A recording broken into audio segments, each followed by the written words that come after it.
pozdrav prav vsem tukaj. Moje veliko veselje je, da je ta trenutek, o katerem nisem mislil niti razmišljal, da bo prišel. Dejansko se je zgodil. Moj prvi stik z to knjigo, ki je vidite tam na mizi, Prepovedano žalovanje, je bil za leta nekje 2002. Nekaj takega. Ampak preden povem morda mojo izkušnjo, bi pa pozdravil v naši sredi, najprej našo gostjo Terezo Borg. Dobrodošla.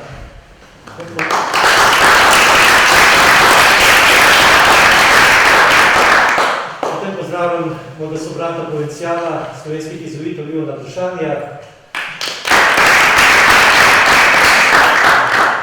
Sem zelo hvaležen, da je podprl našo zamisel, da bi izdali prevod te knjige Prepovedano žalovanje in omogočil, da je to izdala založba Dravlje.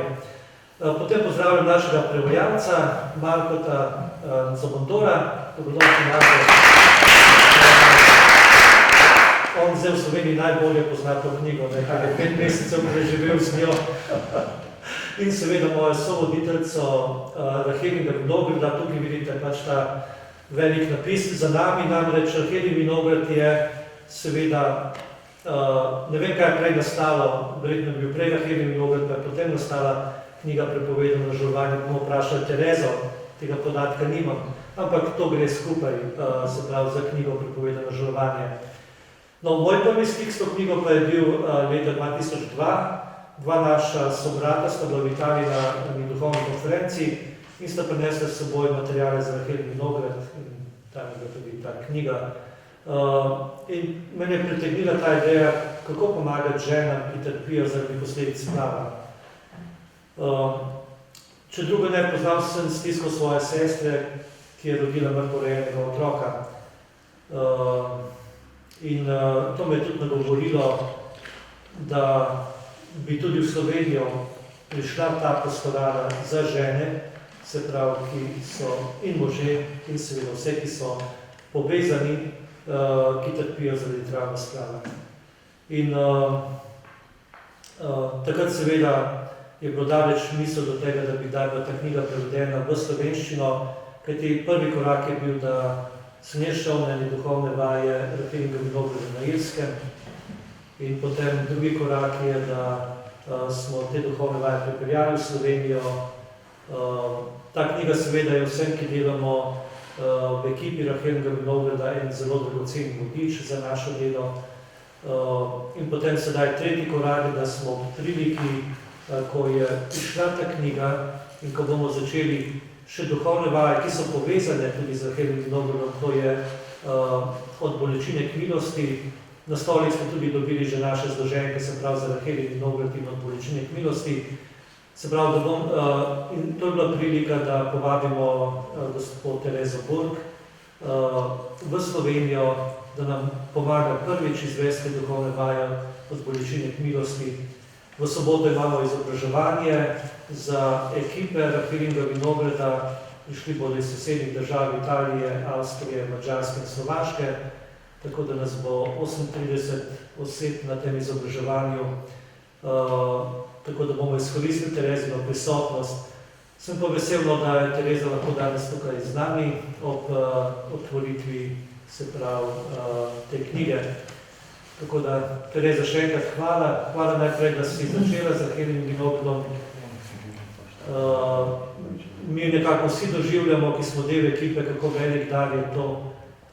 Katarina bo lahko povedala več potem o tem. Zdaj bi podal morda najprej besedo našemu provincijalu, potem gremo naprej. Dobrodošla. Se opravičujem sem. Nisem vas najdla. Hvala. Hvala za besedo. Jaz sem zadnje čase, zadnje 2 leti malo spremljal, kaj dela pater Prinaš. In je veliko krat omenil ta Rahel Vinograd, te duhovne vaje in to problematiko, ki vemo, je kar pomembna in večkrat boleča. Zato kot direktor založbe Ljubljana Dravlje sem si rekel, kaj če bi mi nekaj prevedli. kaj če bi pomagali tudi tistim, ki bi radi prišli v stik s temi duhovnimi vajami, ali pa vsaj z mislijo, z vsebino, bi jim lahko kaj ponudil. Potem smo se odločili, da prevedemo to knjigo. In jaz sem res hvaležen, da smo to izpeljali do konca in skupaj, in smo se kar potrudili, je kar precej debela knjiga. Mislim pa, da tudi Slovenija potrebuje vrsto knjige. In sem tudi vesel, da imamo danes med nami tudi gospod Rezo in da se bojo začeli te duhovne vaje in da se bo začelo delati tudi resno na tem področju. Hvala. Morda bi sedaj dali po besedo naši gostini najprej. So I'd like to ask you, how did it happen that you wrote this book? What was the reason? There's the published reason and the unpublished reason. Obstaja objavljen uradni razlog in tudi neuradni razlog. I'll tell you both. Bom povedala o obeh. When I was a teenager, I ran a youth group and a homeless shelter. Ko sem bila najstnica, sem vodila mladinsko skupino in bila sem vodja doma za brezdomce. And the Diocese of Philadelphia did a survey of all the youth groups, and they learned that the number one concern. Škofija v Filadelfiji je naredila eno veliko anketo. They learned the number one concern was help of teenagers, was help for my friends who've had abortions.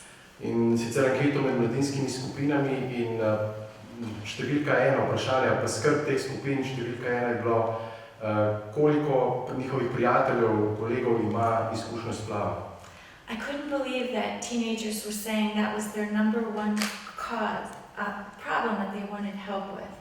Nisem mogla verjeti, da je to v bistvu ta tema številka ena, za katero so želeli pomoč ti najstniki. Then I went into the field of counseling. Potem sem začela z svetovanjem. And my first assignment as a therapist was to run a support group for eating disorders. In moja prva naloga, moja prva zadolžitev je bila vodenje skupine za pomoč z težavami hranjenja, motnje hranjenja. And the subject of abortion came up with a woman that was having nightmares and flashbacks. In ta tema o splavu je prišla na dan pri eni gospe, ki je imela prebliske in nočne more. Her husband would call her and leave messages on her answering machine, and he would call her a murderer. Njen mož jo je klical po telefonu in ji puščal na telefonski tajnici sporočila, kjer jo je imenoval morilka. She would become so distressed that she took a razor and cut her wrist. Postala tako vznemirjena, to je tako vznemirjena, da se je začela sama sebe rezati. She was sharing that story and had just gotten out of the hospital. Kmalu zatem, ko je prišla iz bolnišnice, je z nami delila to zgodbo. And one of the girls in our group said, "Your husband is a horrible man. I had an abortion too, and it would just kill me if someone kept reminding me." In ena izmed teh udeleženk skupine je rekla, tvoj mož je zares grozen. Jaz sem sama naredila splav in če bi mi nekdo to rekel, bi se res grozno počutila. Another woman got up and started screaming and cursing and said, "We have a right to control our bodies." And she cursed off anybody who would try to make her feel guilty about abortion. Potem je še druga gospa vstala in je rekla, začela kričati in preklinjati in je rekla, mi smo same upravljamo s svojim telesom in kdorkoli reče drugače, ga pač prekonimo. Another woman got up and slammed the door and left the meeting. Spet druga je vstala in je šla in zavrtutne razvrati. This is my first experience running a therapeutic group. To je bila moja prva izkušnja z vodenjem terapevtske skupine. It was like a bomb going off. Zdaj, kot da bi se sprožila bomba. But I know that because of trauma, that we saw this group as a microcosm of the bigger world. Ampak ta skupina je bila nekak pokazatelj širše družbe pravzaprav. Some women are in so much pain they can't even speak the word abortion. Nekatere ženske doživljajo tako bolečino, da sploh ne morejo izreči besede splav. They don't want to hear the subject. Nočejo o tem sploh ničesar slišati. Other people are having active symptoms of trauma and they need our support and understanding. Drugi ljudje pa imajo prav močne simptome travme in potrebujejo našo pomoč in razumevanje. And some people, like the woman who was cursing, she actually shut down a topic we could have had and discussed people's feelings, but she was so angry. Her anger shut down any conversation. Ženska, ki je začela preklinjati in je svojo v bistvu jezo v resnici zatrla sploh možnost debate, da bi se o tej temi sploh lahko pogovarjali. But we know with any addiction or compulsive behavior that it's not what, especially eating disorders, it's not what you're eating, it's what's eating you inside. Veste, da z vsako motnjo, sploh pri motnjah hranjenja ne gre za to, da samo motnjo, kaj ješ, ampak v bistvu kaj tebe žre, če tako rečem. So I went to my supervisor, I shared what had happened. He was a psychiatrist, and he said, he told me I was forbidden to bring up this topic.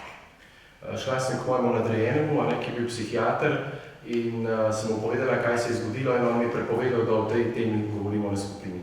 I said, I didn't bring it up. Debbie brought it up. I think she has post-traumatic stress disorder.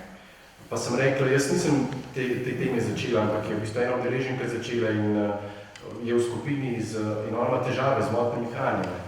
So I left that group knowing there was a lot more to this issue. In z te skupine sem odšla, zavedajoč se, da je veliko več na tem področju.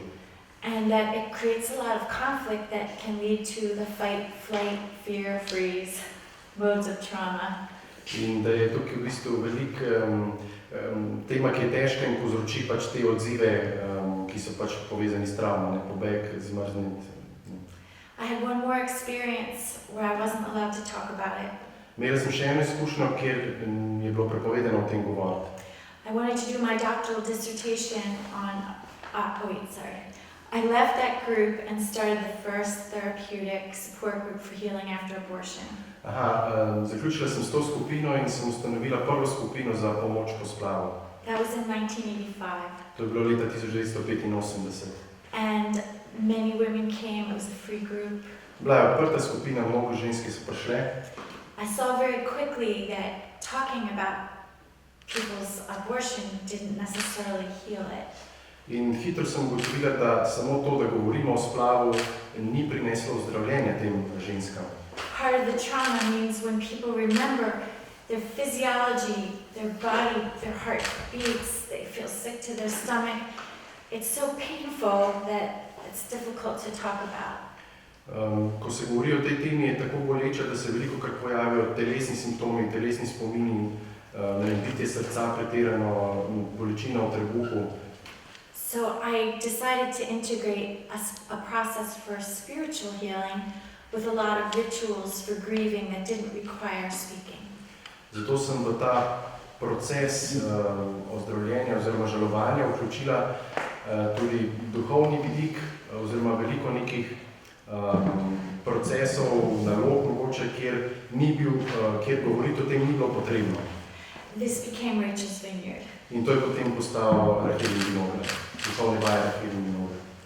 So it's a very powerful process for healing. Je zelo močan proces ozdravljenja. It helps to dismantle the secret and bring people who've suffered the same loss together in a safe place. Ki pomaga nekako zmanjšati to skrivnost oziroma odpreti skrivnost in pomagati ljudem, ki imajo to izkušnjo priti skupaj. And it's where they won't be judged or have their experience minimized as no big deal. In to je okolje, kjer ljudje niso izpostavljeni obsojanju oziroma zmanjševanju njihove izkušnje. So I was doing Rachel's Vineyard for a number of years and I went back to get a doctorate. Izvajala sem te duhovne vaje nekaj let, potem pa sem ponovno začela študirati, da bi dokončala doktorat. I went to University of Pennsylvania for my supervision. Študirala sem na Univerzi v Pennsylvaniji. And my supervisor was in charge of my doctoral project, my research. In kako se reče, ta moj nadzorni je bil pač odgovoren za mojo doktorsko nalogo. I had many patients who had postpartum depression and postpartum psychosis. Imela sem veliko bolnic, oziroma strank, ki so trpele za poporodno depresijo in poporodnimi psihozami. When they held their new wanted their baby was a trigger for their loss. Ko so v roke dobile svojega novorojenčka, je bilo to v bistvu sprožilec za njihovo, ki je sprožil spomin na njihovo izgubo. Some patients couldn't nurse their babies because they felt like they would poison their child. Nekatere ženske niso mogle dojiti svojih otrok, ker so imeli občutek, da jim dajo strup. Some would hear voices saying to hurt that baby, they hurt others, they can hurt this one. Nekatere so imele prisluhe, ki so jim glasovi, ki so jim govorili, če si drugim otrokom lahko škodovala, lahko tudi temu. So I wanted to study the let-down reflex of nursing mothers who had histories of pregnancy loss before this baby. Zato sem se poglobila v temo, ki je obravnavala v bistvu, se pravi, proces pri ženskah, ki so pred tem otrokom imele izgubo otroka. My supervisor said, Teresa, I have to stop you. Moj nadzornik je rekel, nadrejeni je rekel, da pač moram te tukaj ustaviti. She said, supervising you will contribute to pro-life ideology, and she had an ethical problem with that. Namreč njena predstojnica je imela težavo s tem, ker je rekla, da je to povezano s pro-life v bistvu tematiko, ki bo spodbudila pač ta pogovor, in ona je imela etično težavo s tem, ni mogla tega. This wasn't about pro-life, it was about women suffering who needed help. Ampak jaz nisem to gledala kot na gibanje za življenje, ampak kot pač ženske, ki trpijo, ki potrebujejo pomoč. So I've had 2 supervisors that told me to stop doing this in the mental health field. Torej, dva, ki sta bila meni predstojna, sta mi nekako rekla, da ne neham s to tematiko v tem psihološkem zdravljenju. So I could think of nothing better to do with my life if someone said you're not allowed to do it. Zato se mi je zdelo prav, zato, ker če ti nekdo reče, da ne, se mi zdelo, to je najboljša stvar, da to delam.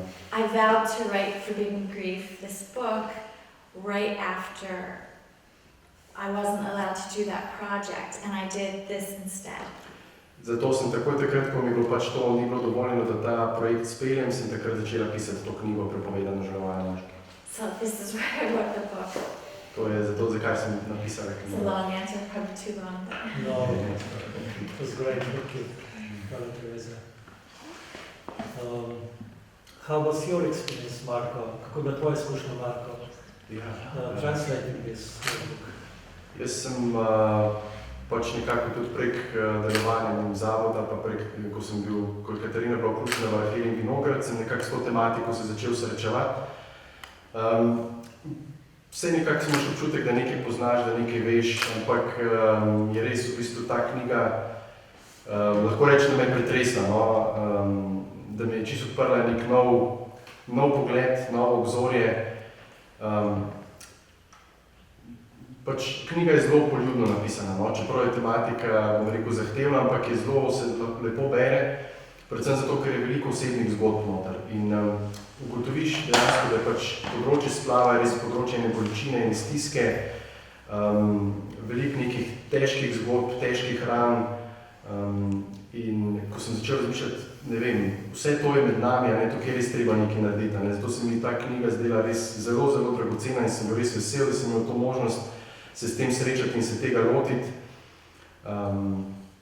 Res tudi za osebno življenje, sploh predvsem to se mi zdi, da nikogar v nobeni situaciji ne smem obsojati, ne. Da se ne smem podstaviti nad nekoga, da reči, evo, jaz pa ne vem, do tega ne bom prišel, nikoli tega ne bom naredil, ker enostavno so včasih okoliščine toliko težke, da ne vidiš drugega izhoda, no. In hkrati pa se mi zdi, da kljub tej, bom rekel, eni težji, eni velikih takih res zahtevnih zgodb, na koncu vseeno ostane en občutek upanja na nek način, ne, da je neka možnost, da se da to prekiniti ta začaran krog, ne, in prideti iz tega ven in nekako postaviti življenje spet na ene trde temelje in iti naprej, no, tudi iz te neke zelo težke izkušnje, no, tako da toliko nekako na kratko. No. Hvala, Marko. Bom dal besedo Katarini. Katarina, ti si začela z pro-life organizacijo in kakšno je tvoje prvo srečanje z knjigo Prepovedano žalovanje, kako je po tebi to odprlo obzorja? Ja, jaz sem od mojega čutila, da me Bog kliče In vedno se mi zdi, da me je področje pro-life nagovarjalo, čeprav nisem niti vedela, da to obstaja.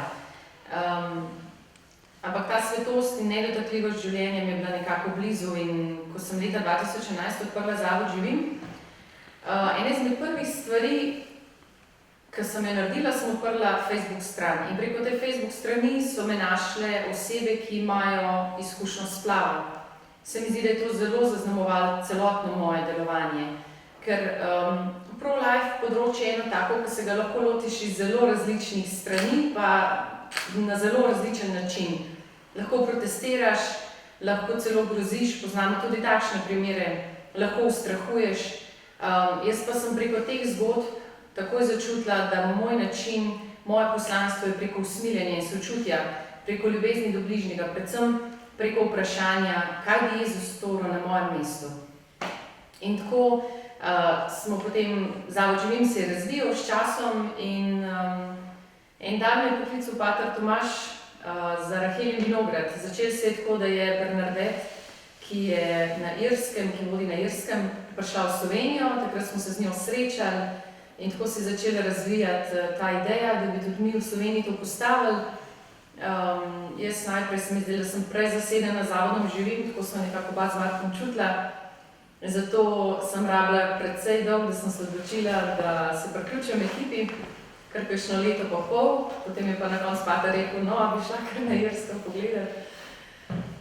Tako da sem potem odletela na Irsko, tam doživela Rahelin vinograd kot udeleženka, doživela, kaj pomeni odpuščanje, kaj pomeni ozdravitev Jezusa, tistih ran, ki bi jih najraje skril.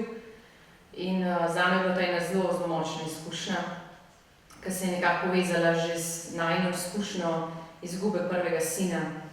Tako da smo nekako področje žalovanja poznala. In takrat, ko sem šla na Irsko, mi je pater tudi dal knjigo Prepovedano žalovanje v angleščini in sem jo brala, še na letalu se spomnim, sem tudi brala. In sem rekla, to je to, s čimer se srečujemo, to so te zgodbe.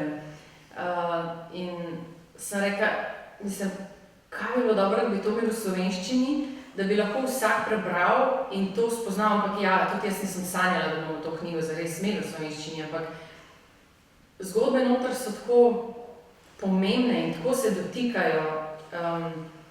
In meni je bilo tako lepo, da je ravno Marko prevajal to knjigo, zato ker jaz sem mu vedno govorila, pač, kako je, kakšne so te izkušnje, kako težko je, ampak seveda on tega ni razumel, ker on ni del Rahelinega vinograda in pač ni poznal teh tematik tako močno. In ko je začel to prevajati, pa sem videla, da je včasih mogel knjigo kar odložiti, da je predihal kakšen dan, pa mi je začel te zgodbe govoriti, sem rekla, ja, s takimi zgodbami se mi tudi v Sloveniji srečujemo, to so resnične zgodbe, to ni neka fantazija in se mi zdi, da je to tudi v najnem odnosu nesel eno čisto novo dinamiko, no, ker zdaj oba dva sva nekako skupaj noter tega. Hvala, Katarina. Teresa, what was the effect of publishing this book in States and all over the world in a way? Because we know today that Rachel Vineyard is in 38 languages. 38 languages And how many countries? 82 countries. Torej knjiga je objavljena v 32, prevedena v 32 jezikih. Rachel Vineyard. Rahelin vinograd je potekal v 32 jezikih, v 82 državah. It runs underground in China. In neuradno tudi torej ilegalno tudi na Kitajskem. So we know that women are hurting and it's been spread by the people whose lives have been changed by it. Vemo, da ljudje trpijo in v bistvu ta program se je razširil preko ljudi, ki so bili spremenjeni preko tega programa. It's not just a women's problem either, because abortion happens in the context of a relationship with a man and a woman, so men are deeply impacted also by the trauma of abortion. In to sploh ni samo ženski problem, ker seveda vedno se sploh dogaja v nekem odnosu, v neki skupnosti in tudi moški so zelo vključeni v ta proces. Rachel's Vineyard also invites grandparents who want to grieve the loss of a grandchild. Rahelin vinograd je odprt tudi za stare starše, ki žalujejo za izgubo svojega vnuka. And siblings come too, and I know in Eastern European countries for many children, all of their brothers and sisters were aborted, so they're an only child, and that's a grief for them. Prihajajo pa tudi seveda sorojenci, se pravi brati, sestre, splavljenih otrok. Značilno za vzhodno Evropo je celo, da so recimo otroci, ki so edinci, pa vedo, da imajo veliko bratov in sester, ki so bili splavljeni, in je to tudi za njih zelo težka žalost. And we have served many abortion providers, abortionists who come, and nurses who help in the procedure, who experience a lot of trauma as a result of that work. Kot posledica dela v teh postopkih splava so seveda prizadeti tudi medicinski delavci, zdravstveni delavci, in tudi z njimi smo imeli kontakte in so tudi prišli do nas. So the most important thing that I've learned is that abortion is absolutely the loss of a mother or father's child, and that loss has to be grieved and mourned so that they can move on from that and to reconcile it in some way. Torej nekako najpomembnejše sporočilo je to, da v bistvu je za te starše je pač to izguba, in to izgubo morajo starši na nek način obžalovati. It becomes a moral as well as a spiritual injury. Postane tako moralna kot tudi duhovna rana. I made another program for soldiers called Duty to Heal. Pripravila sem tudi še en program za vojake, ki se imenuje Dolžnost okrevati. And the post-traumatic stress disorder that's suffered by soldiers is very similar to that post-aborted men and women experience. In ta posttraumatska stresna motnja, za katero trpijo vojaki, je zelo podobna tej travmi, ki jo doživijo starši po splavu.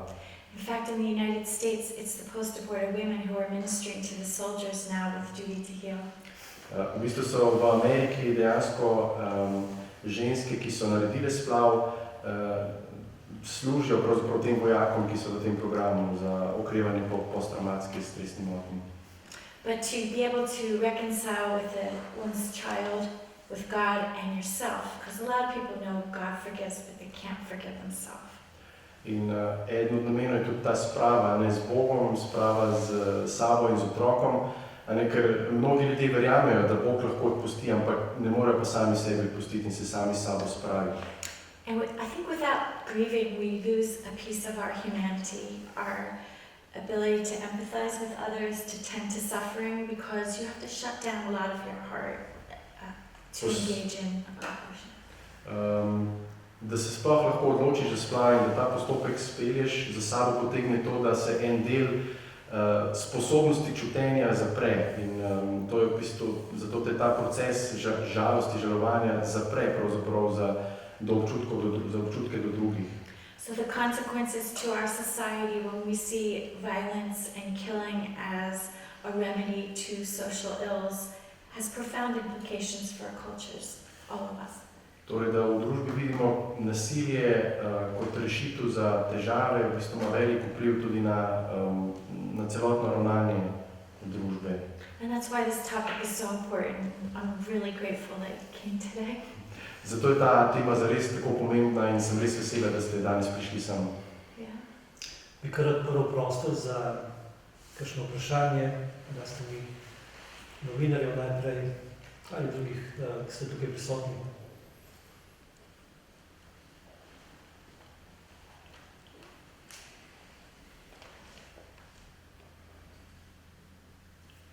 Je kakšna roka, hitro niste pričakovali, nič hudega. Ne omenim še eno stvar, se pravi, Teresa, can I ask you, you started 3 programs. So first you started with Rachel Vineyard. Then, what was the next program you started? What was the need that you discovered in Rachel Vineyard? Grief to Grace is for the healing of abuse.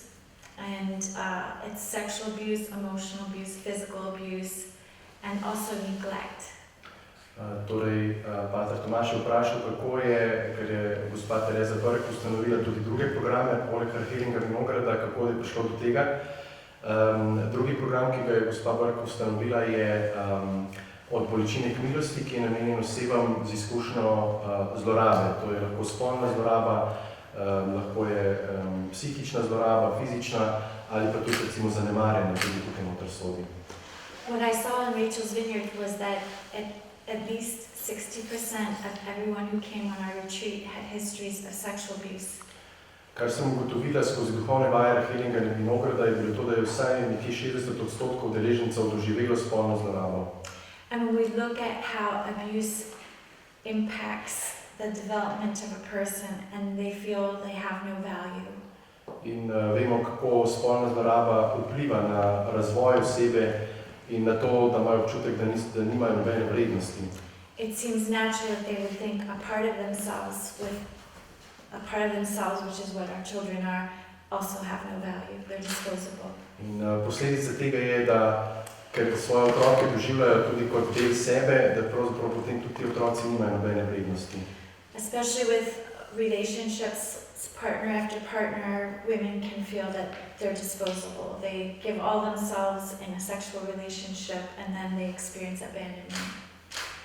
Ker ženske, ki se dajo vse v nek spolni odnos in imajo veliko partnerjev, zares čutijo, da v bistvu so brez vrednosti.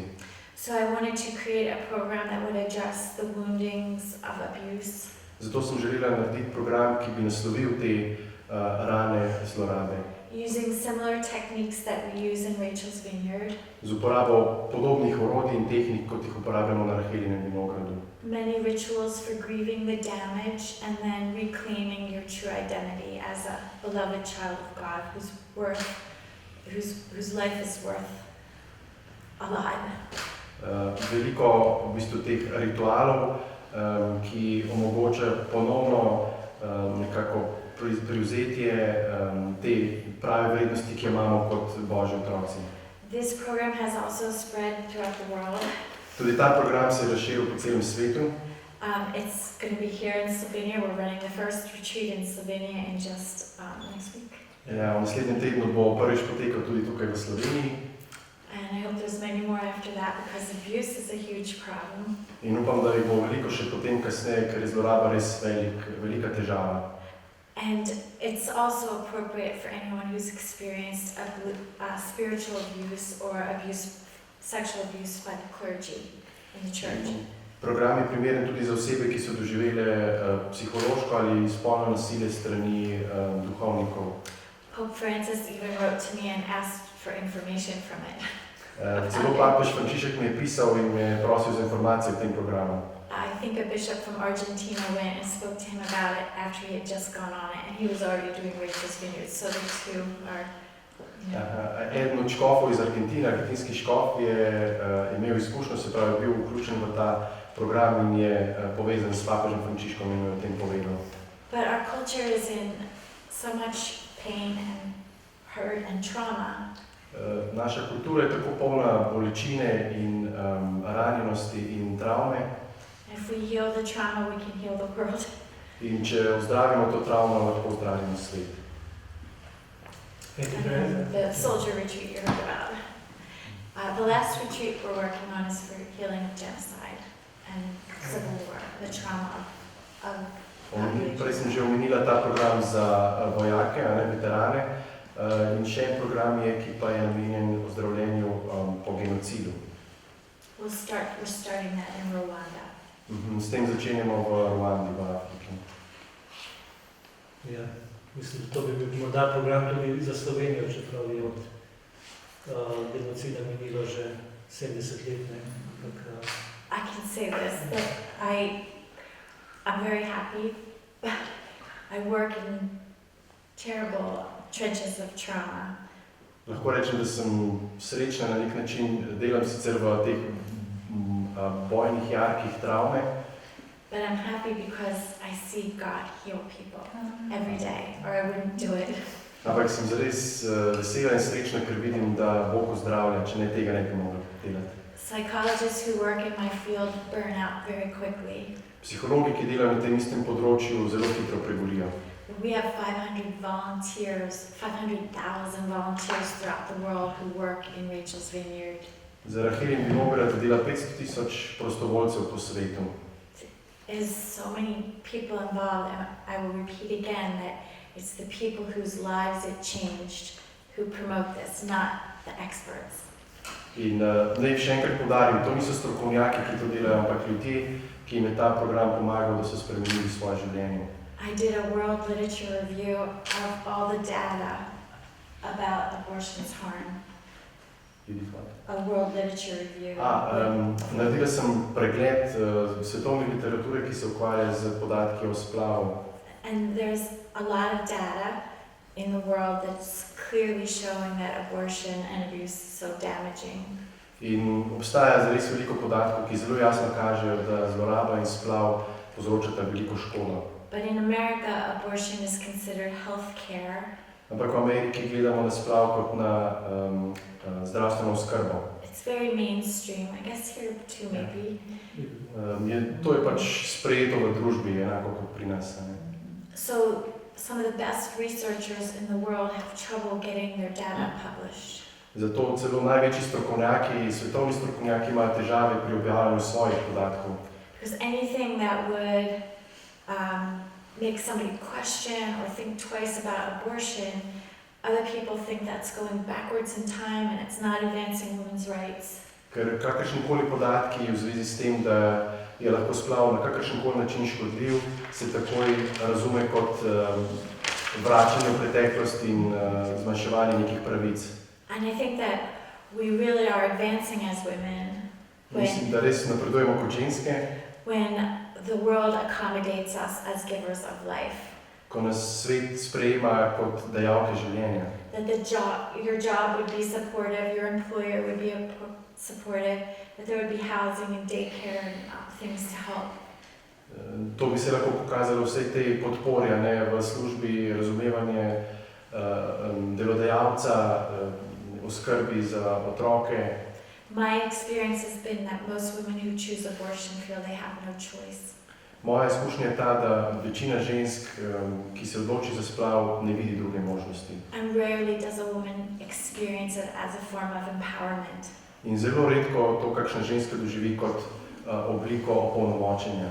But if they haven't healed, they have to defend why and make sure that everyone else joins it. In če te svoje rane niso ozdravile, potem morajo zagovarjati in poskrbeti, da bodo vsi mislili enako. And in America, they fight any legislation that would give informed consent, tell about the dangers. In v Ameriki se zelo borijo proti zakonodaji, ki bi zahtevala, da je potrebno podpisati kakšno soglasje oziroma da v bistvu tisti, ki izvaja splave, mora dati neke informacije o samih posledicah splava. And nobody should try to pretend that the very real consequences are not occurring every day in millions of people. In pač zelo se dela na tem, da se zmanjšujejo resnične posledice, ki se dogajajo ljudem vsakodnevno. Because we know there's profound mental health and reproductive and spiritual consequences to abortion. Ker vemo, da obstajajo tako reproduktivne posledice in seveda tudi duhovne posledice splava. To, kar je bilo rečeno nazadnje, lahko kot duhovnik res potrdim, da tudi osebe, ki so 80 in več stare in so imeli splav, trpijo, kot da se je zgodilo včeraj in poleg tega so prepričani, da za njih ni odrešenja, da so za večno podobljenje. Mnoge hodijo k spovedi pogostoma, ker spod postane edini prostor, kjer lahko žalujejo za svojim otrokom.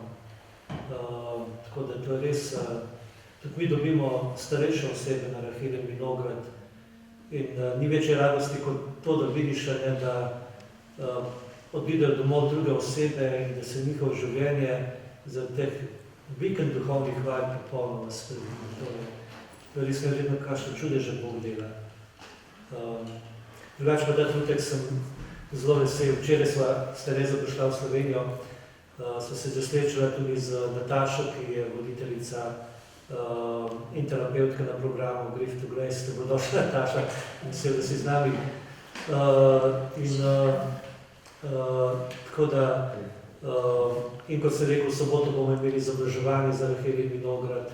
Ogromno se bo dogajalo zdaj v teh dneh na tem področju in vsega tega ne bi bilo, če ne bi bilo Tereze, ki je začutila ta klic, kot smo slišali že kot najstnica oziroma študentka in mu sledila, ne? Tako da za nas je slišati tvoje pričevanje bilo res velika spodbuda. Želim pa zdaj še odpreti, če bi še kdo od vas želel kakšno besedo na koncu vprašati, ker počas bomo zdaj zaključili s to tiskovno konferenco. Ja, ali pa dodatke temu, kar je bilo rečeno. Jaz imam eno vprašanje, je zelo osebno vprašanje, če je imela ona mogoče tudi sama osebno izkušnjo s splavom. So did you have a personal experience with abortion? I didn't have an abortion, but after I started abortion work, I lost a baby at 6 months. Sama nisem imela izkušnje, se pravi, splava, sem pa izgubila prvega otroka, ko sem se začela s tem področjem ukvarjati pri 6 mesecih. And I started to feel some of the symptoms I had been teaching about. In sem sama izkusila nekaj teh simptomov, o katerih govorim. And we know that pregnancy loss at any stage can be traumatic for moms. Vemo, da je pač izguba nosečnosti lahko traumatična za katerokoli mamo. So we never want to minimize that loss and realize that it's surprising. Some people come on our retreats when they're 90 years old and they're still grieving that baby that was lost. In pač te izgube res ne moramo zmanjšati, ne potrdila je to, kot je rekel pater Tomaž, da pridejo tudi gospe, 80-90 let stare, še vedno žalujejo za to izgubo. And I love in Rachel's Vineyard because they have an opportunity to meet their child and recognize that they'll meet them after this life. In sem zelo vesela, da je v okviru teh duhovnih vaj imajo možnost srečati tega otroka in spoznati, da ga bojo pač v večnosti potem spet bili združeni z njim. So they can have a spiritual relationship, which is very consoling. In imajo lahko z njim duhovno povezavo, ki je zelo tolažeča. And we would see that child as a member of the family, just like you would a loved one or a child who would die. In da je v bistvu ta otrok priznan kot del družine, tako kot je pač katerikoli drug, ki umre. Hvala, Tereza. Moje upanje je, da vi vsi, ki ste tukaj navzoči, boste lahko glas o tej knjigi ponesli naprej do tistih, se pravi, ki in lahko ta knjiga odreši življenje. Ne samo knjiga, ampak da bi jih ta knjiga pripeljala do Vrheljnega vinograda. Tiste, ki pa so doživeli v svojem življenju tudi zlorabo, do Grief to Grace, se pravi do programa od bolečine k milosti. Kajti vsi ti programi so namenjeni predvsem izključno zdravljenju travm. Travme splava, travme zlorabe. In vemo, kako globoko te travme zaznamujejo življenje nekoga. In v knjigi je to dobro opisano. Zdaj, če bi še kdo tukaj navzočih imel še kakšno besedo za na koncu, Katarina, Marko. Vmes zdaj, ko smo se pogovarjali, moram reči, da sem blaganjena in da sem res zelo hvaležna Tereza med nami, ker je tudi na mene imela velik vpliv preko svojih programov, preko te knjige. In tako se mi zdi kar neverjetno, da danes res sedimo tukaj in da se to res dogaja. Tako da hvala Bogu. Hvala. Ja, Tereza, would you like to say some final words? Something that it's in your heart and you would like to share with us. Well, this has to do with Slovenia. To je povezano s Slovenijo. Because when you want to bring a program like this here to a small country, Kajti, ko želiš tak program pripeljati v neko manjšo državo, to translate all the material and then receive all the training, in da se ves material, ki ga je kar precej, prevede in da se potem tudi osebje usposobi oziroma ekipa usposobi, it's a huge undertaking. je to res velik podvig. When people want to start this in English, we have everything they need. Ko ljudje to delajo v angleščini, imamo na razpolago vse, kar rabijo. To bring it here requires a huge sacrifice. To, da to pripeljemo sem, zahteva veliko žrtev. So everyone at this table and Natasha have done a lot of work to prepare for Grief to Grace and Rachel's Vineyard. Zato so osebje za tem mizo in seveda tudi Nataša veliko vložili dela, da se ta program o količini milosti pripelje v Slovenijo. It's a few people doing a lot of work. To je nekaj ljudi, ki dela veliko dela. So any way you can support their effort or send people to the mission that they've established. Torej, če imate kakšno možnost, da jih te ljudi podprete, ki delujejo, oziroma da napotite ljudi, za katere veste, da bi potrebovali to pomoč, You can see the same spreading of healing. lahko razširite to besedo o ozdravljenju. This is my life's work, but our ministry grows very fast because it's very powerful and effective. It's much different than just psychological counseling. To je moje življenjsko delo, ampak je ta skupnost se zares hitro širi, ker je veliko več kot samo neko psihološko svetovanje. We're doing a research project now where we do scores of depression and anxiety before the retreat and after the retreat. Trenutno izvajamo neko raziskavo, kjer opazujemo oziroma ocenjujemo stopnjo depresije in tesnobe pred in po duhovnih vajah. I have it on my computer in my room if anybody wanted to see, but I've never seen an intervention over a short period of time have such dramatic results.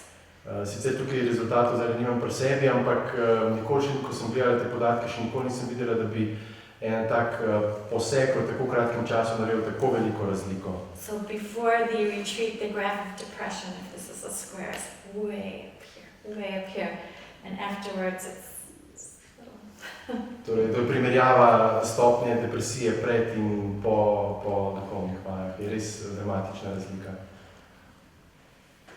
Tukaj še lahko samo potrdim, da osebe, ki so pred več leti že prišle v Sloveniji na Rahelin vinograd, ta mir, ki so ga prejele, ker po splavu se v človeka naseli nemir. In to je ena izmed tistih najhujših stvari, ki razjeda. Ampak ko na Rahelinem vinogradu doživijo Jezusov dotik in so ozdravljeni, se v njih naseli mir in ta mir je traja potem še naprej. Jaz sem vprašala, koliko sem preslišal, pa slabost. Koliko je že animatorjev po svetu imajo? 500,000 je preveč. 500,000, ja. Mislim, to je čudež, se mi zdi. He asked again how many volunteers are there included in worldwide, so I said 500,000. Ker recimo slabo se samo širi, dobro je pa zelo težko, ne? It will spread itself, but good is very hard to spread. In je prav neverjetno, se vidi, da je Božje delo, da človeško ne može to. God's word. Also, there's only 2 people working in my office. Moj pisarni delajo samo 2 osebi. Področje slava je področje duhovnega boja. Je bilo pri postavljanju teh programov, zdravljenja travm, Rahelinega vinograda, veliko tega duhovnega boja in na kak način se je kazal. How was it manifested, this spiritual battle in this field? Oh, that's a good question. Dobro vprašanje. We might have different spiritual beliefs in this room, Mogoče verjamemo v različne stvari tukaj prisotni, but evil always works through our wounds. ampak zlo vedno deluje preko naših ran. This is why healing is so important. Zato je okrevanje tako pomembno. And I think how it manifests itself in trying to suppress the work, this has happened everywhere. In tako kot se pač vedno se zlo nekako poskuša pokazati tako, da poskuša ustaviti to delo, to se pojavlja povsod. But everybody that's seen God work, Ampak vsak, ki je videl Božje delo, they are so blown away by it. Do you have this? njihova duša je kar dobijo, kako bi rekel, Motivated, persevere through it. pač nekako prebrodi to neko blokado. So like everyone here work through every obstacle because they know in the end God will heal. Zato kot ekipa Rahelinega vinograda oziroma Količnik milosti preseže vse ovire, ker verjame, da bo Bog prevladal, zmagal. This is why we have 500,000 volunteers. To je razlog, zakaj imamo 500,000 prostovoljcev. They pay to help. They don't get paid to help. They pay to help. Oni plačujejo, da lahko pomagajo, niso plačani. They all say, every country that they feel they're watching a miracle right in front of them. Vsi, ki so vključeni v vseh državah, rečejo, da so priča čudežu, ki se dogaja. And at the end of the day, there can be nothing more important to do with your life than engage in this kind of witness. It's an extraordinary blessing. It's a privilege. In to je res privilegij in velik blagoslov in da se lahko priča temu in da se na koncu tega to splača delati prav zaradi tega, da so priče temu. That's why I could go through a week of so much pain and suffering, because people don't stay there. They leave and they look different. They walk different. They shine. Their faces are beautiful. In zato, če tako rečem, zdržimo ta teden duhovnih vaj, ki je poln bolečine, poln nekih ran, težav, zato ker na koncu pridejo ljudje osebe ozdravljene, hodijo po konci, so samozavestne, ozdravljene. So the pain is very real, but the healing is even more real. Torej, bolečina je zares zelo resnična, ampak ozdravljanje je še bolj resnično. So this is good news. To je dobra novica. And it's not easy to talk about abortion or abuse. Ni lahko govoriti o splavu ali pa o zlorabi. But I hope that we today can convey the hope that there is healing, there is people who really understand, and there's a process that can get you on the other side of it. In upam, da lahko danes prenesemo to novico, da obstaja ozdravljenje, obstaja upanje na drugi strani. And to go back 1 second for the question of evil, evil doesn't want us to achieve our highest vocation. In če se vrnem na to vprašanje o zlu, zlo ne želi, da uresničimo to svoje največje poslanstvo. As human beings, as parents who can love their children, Kot človeška bitja, kot starši, ki imamo radi svoje otroke, our vocations, what God's gifted us for already. naša poklicenost, tisto, kar nas je Bog obdaril. I see evil as wanting to distort and disfigure that greatness. Zlo želi uničiti in izmaličiti to veličino. And healing releases us to, use our gifts and share them with the world. In ozdravljenje nas osvobaja, Release our gifts and share them with the world. da smo zmožni te darove, ki smo jih prejeli, deliti tudi z drugimi, s svetom. Perhaps one last question, and then we finish. So you also established Living Scripture Institute. Right. Could you tell us something more about it? The Living Scripture Institute is the training arm for all of these programs. Torej, inštitut oziroma ustanova Žive besede je nekako oddelek za izobraževanje vseh teh prostovoljcev. So we have levels of certification Imamo različne nivoje preizkusov for the people who facilitate our retreats. za ekipe, ki sodelujejo pri teh duhovnih vajah različnih. And I have 100 classes in trauma. Imam 100 različnih razredov na temo travme. So what I've done to help spread this is I duplicate myself. Torej, kar delam, da lahko pač širim naprej to znanje, se podvajam. So here for Slovenia, anybody that wants to take those classes in PowerPoints and translate them, they could be out and teach too. Sprav, tukaj, tudi v Sloveniji, kdo želi dobiti ta material, ga lahko dobi, če sem prav razumel. And we have to do it this way because the institutions and the politics are stopping the important research and what we know about this trauma, and also how to treat it, which isn't by talk therapy actually. In mi moramo delati na ta način, zato ker pač politika in ustanove zaustavljajo v bistvu govor o tej temi, raziskave o tej temi. And if you don't care who gets the credit, a lot of work can be done. In če vam ni pomembno, kdo je na koncu tisti, ki dobi neko priznanje, se lahko naredi veliko dela.